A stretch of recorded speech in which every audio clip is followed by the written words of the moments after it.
शुरू अल्लाह के नाम से जो नहायत मेहरबान रहम करने वाला। अस्सलाम वालेकुम व्यूअर्स। गुज़िश्ता व्लॉग में आपने देखा था कि सनम जावेद के जो वालिद हैं जावेद इकबाल साहब, उनसे हमने गुफ्तगू की थी और उनको 9 नवंबर को जो है वो लाहौर की कैंट कचहरी में एक मुकदमे में पेश किया गया था। सनम जावेद और खदीजा शाह इस वक्त दो एक अहम ख़वातीन हैं जो इस वक्त ज़ेर अताब भी हैं, और इनका जो पीरियड है वो अब कैसे ख़त्म होगा इस अताबी का, उनके लिए ठंडी हवा का झोंका कब आएगा, अभी ये कुछ कहना कबल वक्त है। लेकिन आपको कुछ अहम बातें जो है वो मैं बताता चलूँ कि सनम जावेद के साथ इस वक्त क्या चल रही है और खदीजा शाह इस वक्त कहाँ तक पहुँची है। क्योंकि बहुत से ऐसे दोस्त जो बैरून मुल्क बैठे हुए हैं उनको यहाँ के हालात का इल्म नहीं, उन तक जो है ज़राए अबलाग पहुँचने का सिर्फ यही एक ज़रिया है कि यहाँ पर मुझ जैसे बहुत सारे दोस्त जो हैं वो इन हवाले से मुख्तलिफ वीलॉग्स करें, इंफॉर्मेशन जो है वो शेयर करें, अदालती अहवाल बताएं, ताकि ये दोस्त भी वेल अवेयर रह सकें कि भी आया इस वक्त चल क्या रहा है और इन ख़वातीन के केसेस कहाँ तक पहुँचे हुए हैं। तो सबसे पहले आज खदीजा शाह की बात कर लेते हैं। खदीजा शाह को जो है आज एक मुकदमे में, जो राहत बेकरी का मुकदमा था, उसके अंदर ज़मानत मिल गई है। लाहौर की इंसदाद दहशतगर्दी खुसूसी अदालत ने जो है ये ज़मानत उन्हें दी है और इनके वकला समीर खोसा समेत जो इनकी पूरी टीम है उन्होंने दलाइल दिए थे। अदालत ने फ़ैसला महफूज कर लिया था और उसके बाद अब इन्हें उस मुकदमे में ज़मानत मिल गई है। लेकिन ये ज़मानत इस चीज़ की ज़मानत नहीं है कि वो अब सलाखों से बाहर आ जाएंगी, वो अभी भी रिहाई की मुंतज़िर रहेंगी। अब देखना यह है कि जब वो अपने मचलके जमा करवाती हैं इस मुकदमे में भी, क्योंकि इससे कबल जो उन्होंने 4 मुकदमात में अपने ज़मानती मचलके जब जमा करवाए थे तो उसके साथ ही उन्हें एक नए मुकदमे में गिरफ़्तार कर लिया जाता था। ये एक मुकदमा था जिसके अंदर उनको ज़मानत मिल चुकी है और अब देखना यह है कि उनकी जो है वो ज़मानत के बाद रिहाई अमल में आ सकती है या नहीं आ सकती, या अभी भी खदीजा शाह के ऊपर जो है वो तलवार लटकती रहेगी और वो जेल के सलाखों के पीछे ही रहेंगी। दूसरी जो एक अहम खातून है वो सनम जावेद हैं, किसी तारुफ़ की इस वक्त मोहताज नहीं है, सब जानते हैं। लेकिन सनम जावेद को जो है गुज़िश्ता मुकदमे में जो है जब गिरफ़्तार किया गया था 9 नवंबर को, ये वो मुकदमा था जो ज़मान पार्क के बाहर तोड़फोड़ का मुकदमा था। ये SHO रेस की मुद्दत में दर्ज किया गया था और इस मुकदमे में यह कहा गया था कि इन ख़वातीन समेत जो दीगर लोग थे उन्होंने तोड़फोड़ की, जलाओ गिराव किया, लोगों में इंतशार पैदा किया। तकरीबन तमाम ही मुकदमात का जो एक मतन वो इसी तरह ही कहा है कि ये तमाम लोग वहाँ पर जमा हुए और तोड़फोड़ किया। लेकिन ये मैं आपको बताता चलूँ, इस मुकदमे के हवाले से बड़ी दिलचस्प बात यह थी कि जब ये वाक़या रूनुमा हुआ था तो उसके पीछे हक़ाइक़ क्या थे। हुआ यूँ था कि इस्लामाबाद से एक पुलिस की टीम लाहौर पहुँची थी जो ज़मान पार्क में चेयरमैन इमरान खान साहब को समन वसूल करवाना चाहती थी। लेकिन वहाँ पर जो मौजूद कारकुनान थे उन्होंने एजिटेशन की और वो समन वसूल नहीं करने दिया। उस दौरान लड़ाई झगड़ा भी हुआ, SP साहब का भी सिर फट गया, दीगर एहलकारों की भी पिटाई हुई और फिर वहाँ से चले गए। उसके बाद एक अजीब धींगा मुश्ती और धक्कम पेल चलती रही और फिर यही हुआ कि एक मुकदमा दर्ज कर लिया गया SHO की मुद्दत में। अब जब सनम जावेद पर तमाम मुकदमा जिनमें वो उनको शुरू में मुलव्वस किया गया था उनमें उनकी ज़मानतें होती गईं और वो एक के बाद एक मुकदमे में अपनी ज़मानत लेती, फिर वो मचलके जमा करवाती, जब वो रिहाई उनकी अमल में आती, जब उनको लेके निकला जाता तो फिर दूसरे मुकदमे में उन्हें गिरफ़्तार कर लिया जाता। तो ये सिलसिला चल रहा है। तो अब इस मुकदमे में एक अहम चीज़ यह है कि अब तक तकरीबन 7 रोज़ का जिस्मानी रिमांड जो है वो खदीजा शाह का हो चुका है। 3 रोज़ का पहले मिला, 4 रोज़ का फिर मिल चुका है रिमांड और अब उनको दोबारा जो है वो इंसदाद दहशतगर्दी खुसूसी अदालत में पेश किया जाएगा और वहाँ पर फिर पुलिस रिमांड की सदा करेगी। अब देखना यह है कि अदालत उनको जुडिशल रिमांड पर भेजती है या उनको जो है दोबारा तहवील में दे देती है। लेकिन इनमें दिलचस्प बात क्या है? दिलचस्प बात यह है कि जब इन ख़वातीन को जिस्मानी रिमांड पर थाने मुंतकिल किया जाता है तो इस दौरान इन लोगों पर जो है पाबंदियाँ लगाई जाती हैं। पाबंदियाँ क्या हैं? इनको ज़हनी तौर पर टॉर्चर किया जाता है। अब वो ज़हनी तौर पर टॉर्चर करने की क्या मिसाल है कि इनको इनकी फैमिली से नहीं मिलने दिया जाता, खाने को अच्छा नहीं दिया जाता, ऐसे लोगों के साथ जो आदी मुजरम है उन लोगों के साथ इनको रखा जाता है। रात भी ये वहीं गुजारते हैं और दिन भी उसी तरह ही गुजरता है। मुख्तलिफ़ किस्म की जो है वो खुराफात जो है वो भी इन्हें सुनने को मिलती रहती हैं दिन भर, क्योंकि वो कहते हैं ना पंजाबी में कहना तीनू सुनाना नू।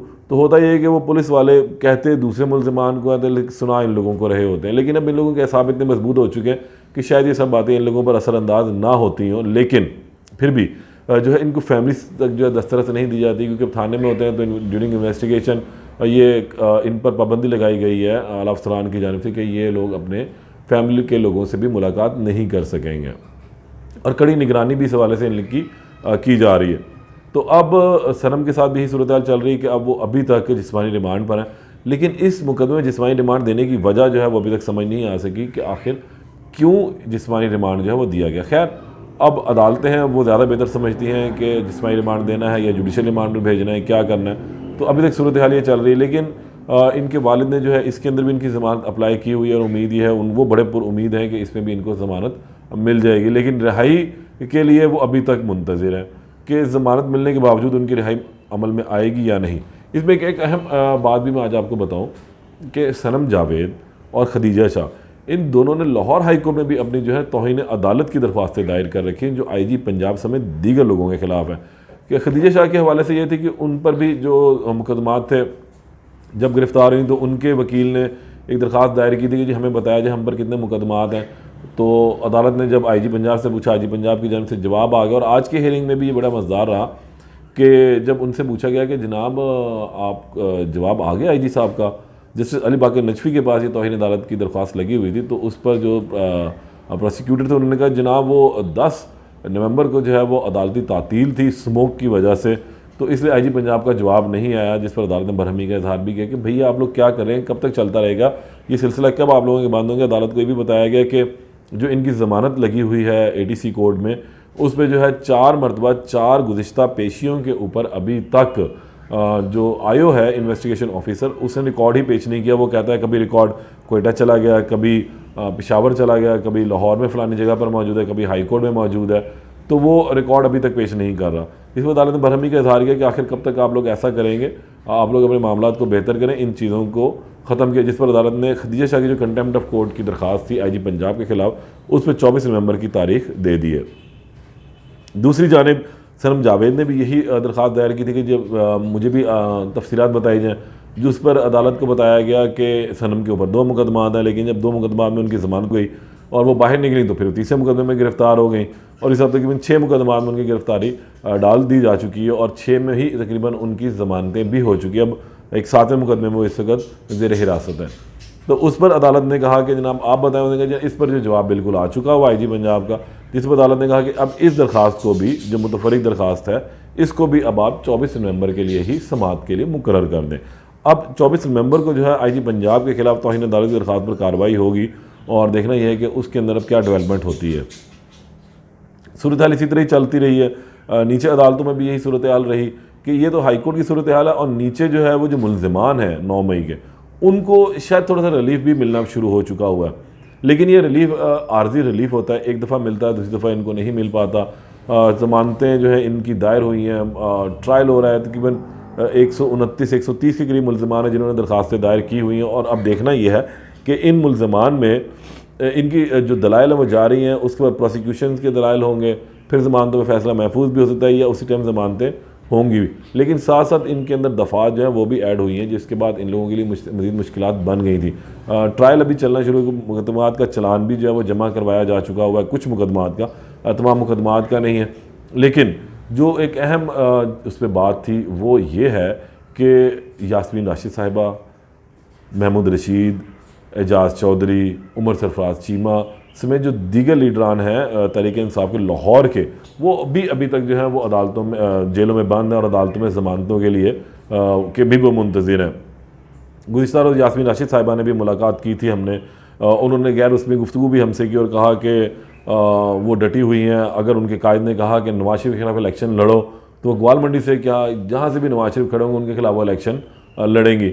अदालत से भी उन्होंने कहा कि जनाब आप हमारे चलानों का फ़ैसला करें, चलान मंगवाएं, ट्रायल करें, और ताकि चीज़ें क्लियर होने वाली बने, क्योंकि हम जो हैं वो इलेक्शन लड़ना चाहते हैं। और जिस पर अदालत से उन्होंने पूछा कि क्या जेल से इलेक्शन लड़ा जा सकता है, जिस पर अदालत ने उन्होंने कहा जी बिल्कुल लड़ा जा सकता है, आप लड़ें अपना इलेक्शन। उन्होंने कहा जी फिर मैं जेल से अपनी कंपेन करूँगी और बाकायदा तौर पर मैं अपने मामलात को लेकर चलूँगी। ये तहरीक इंसाफ की ख़वातीन, उन्होंने भी कहा कि 15 के करीब ख़वातीन जो हैं वो हम जेलों में इस वक्त बंद हैं और जो इलेक्शन लड़ना चाहती हैं, लेकिन हमारी जो गिरफ्तारियाँ हैं वो इसके आड़ती है इलेक्शन लड़ने की, तो हम जेल से जो अपने कागजात नामजदगी जमा करवाएंगे और उसके बाद सूरत हाल को देखेंगे और हम इलेक्शन में भरपूर हिस्सा लेंगे। अब आगे देखना यह है कि आने वाले दिनों के अंदर क्या सूरत हाल बनती है, लेकिन अभी आज तक की जो ताज़ा तरीन वो यही थी कि इस वक्त जो है खदीजा शाह और सनम जावेद जो है वो रिहाई की मुंतज़िर हैं। अगर ये दोनों ख़वातीन बाहर आ जाती हैं तो देखना यह है कि दीगर लोगों की तरह ये चुप साधेंगी या नहीं, क्योंकि इनके वालिद ने तो लास्ट टाइम ये कहा था कि सनम का कहना है कि वो पहली खातून होंगी जो जेल से निकलने के बाद पीटीआई को ज्वाइन करेंगी, क्योंकि इससे कबल वो पीटीआई का बाकायदा हिस्सा नहीं थी। लेकिन अभी भी ये कहा जाता है कि वो तहरीक इंसाफ की सरगर्म कारकुन है, लेकिन उनका कहना है कि वो सोशल मीडिया की हद तक उनको सपोर्ट करती थी, लेकिन अब वो बाकायदा तौर पर तहरीक इंसाफ को ज्वाइन करेंगी, वो सियासत में कदम रखें, अमली सियासत के अंदर वो कदम भी रखेंगी। और हम उम्मीद करते हैं कि ऐसी ख़वातीन सामने आएँ जो इस टाइम मुल्क का मुस्तकबिल जो है वो सवारे भी, क्योंकि पढ़ी लिखी ख़वातीन हैं, इनको ज़्यादा बेहतर अंदाज में चीज़ों का पता है और अच्छे तरीके से ये बात असम्बलियों में कर सकती हैं, तो एक अच्छी है। और दीगर सियासी जमातों को भी इस पर तवज्जो देनी चाहिए कि वो सियासी अपनी जो ख़वातीन की नुमाइंदगी है उसको बढ़ाएँ, रिज़र्व सीट्स की बजाय, मखसूस नशस्तों की बजाय उन्हें डायरेक्ट इलेक्शन में लेकर आएँ, जनरल इलेक्शन में लेकर आएँ, ताकि जो है ये ख़ानदानी सियासत से भी बाहर निकलें चीज़ें।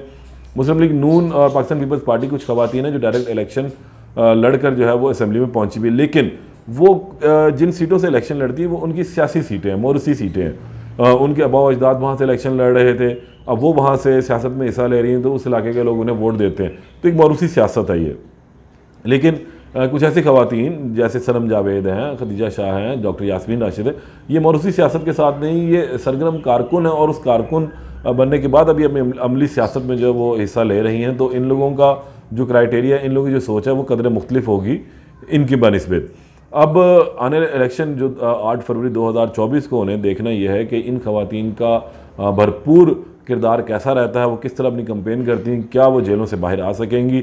लेकिन अभी तक की सूरत हाल ये है कि शायद इन लोगों के लिए मुश्किलात अभी मौजूद हैं बाकी, और आने वाले दिनों में अगर इनको रिलीफ मिला तो क्या ये बाहर आने के बाद अपनी ज़बान बंदी करेंगी या फिर ये चुप करके सियासत में हिस्सा लेंगी, या एक भरपूर तरीके से जोशीले अंदाज में, जिस तरह ये अभी जेलों में रहकर जोशीलापन अपना दिखा रही हैं, उसी जोशीलेपन में ये अपनी कंपेन पे भी निकलेंगी, या किसी और अपने उम्मीदवार है उसकी कंपेन करेंगी।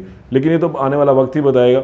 24 नवंबर का इंतज़ार है कि आया अब तौहीन अदालत की कार्रवाई पर क्या IG पंजाब के खिलाफ कार्रवाई होती है, उनके जवाब के अंदर क्या चीज़ें हैं और वो आगे आइंदा क्या देंगे, क्या अदालतों से अब इनको इंसाफ मिलना शुरू हो जाएगा। ये तमाम चीज़ें जो है अभी जवाब तलब हैं और वक्त के इंतज़ार में हैं।